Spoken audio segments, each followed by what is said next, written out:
When a relationship starts to break down, women will usually try to find a way to stop it.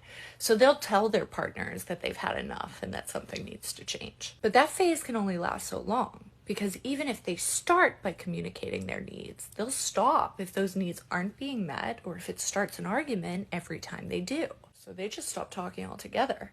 And they feel themselves shutting down, losing attraction, and building resentment for the man that they once loved as a result. And that's when most women will either start threatening to leave or will start to grieve the relationship until they eventually go numb. But a lot of men won't listen to those warnings, and they'll only acknowledge that there's a problem once their wife is either left or refuses to have sex with them. And he'll often act like he didn't even know there were problems, despite the fact that she was probably trying to communicate them for years. And even then, they don't really think about how to save the relationship.